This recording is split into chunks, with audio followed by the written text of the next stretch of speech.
السلام علیکم ورحمۃ اللہ وبرکاتہ۔ تفسیر ماجدی میں شیخ عبد الماجد دریابادی رحمہ اللہ، انہوں نے سورہ مائدہ کی آیت 70 سے 72 ان آیتوں کے تشریح میں کچھ اقوال ذکر کیے ہیں اور اہل کتاب کے کتابوں سے بھی کچھ حوالہ جات ذکر کیے ہیں،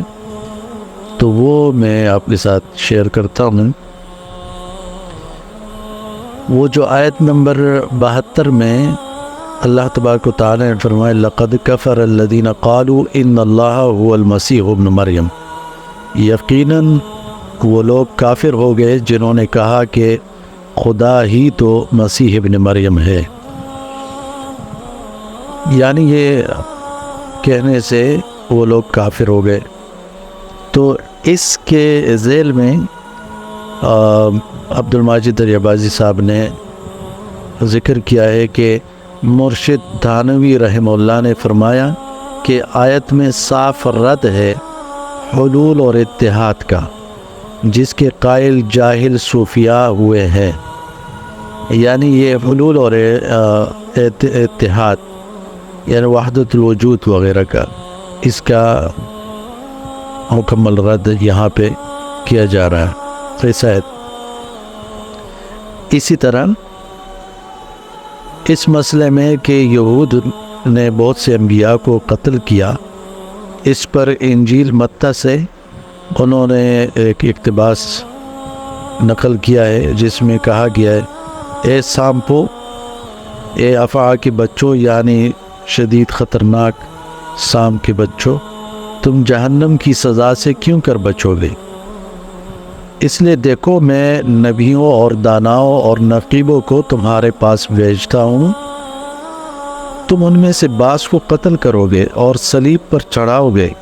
اور بعض کو اپنے عبادت خانوں میں کوڑے مارو گے اور شہر بشہر ستاتے پھرو گے۔ یعنی یہ یہود کی جرائم ذکر کیے، انجیل سے اس پر ایک اقتباس نقل کیا، جس طرح قرآن میں اللہ تبارک و تعالی نے فرمایا کہ فریقاً کذبوا و فریقاً یقتلون، یعنی جب پیغمبر ان کے پاس آتا ہے ایسا حکم لے کر، ایسے مسائل لے کر جو ان کے دل نہیں چاہتے، بما لا تہوی انفسہم، تو انہوں نے کیا کیا ان یہودیوں نے کہ بعض پیغمبروں کو جھٹلایا اور بعض کو مار ڈالتے تھے۔ تو یہاں پہ مرشد تھانوی رحم اللہ کا قول ذکر کیا کہ سارے کبائر کی اصل اتباع ہوا ہے، اس لیے صوفیاء اس کے استیصال کی سخت کوشش کرتے رہتے ہیں، یہ بھی ذکر کیا۔ پھر اس کے بعد صحیفہ زبور میں داؤد علیہ السلام کی ایک مناجات وہ ذکر کی ہے کہ اے خداوند، شریر کب تک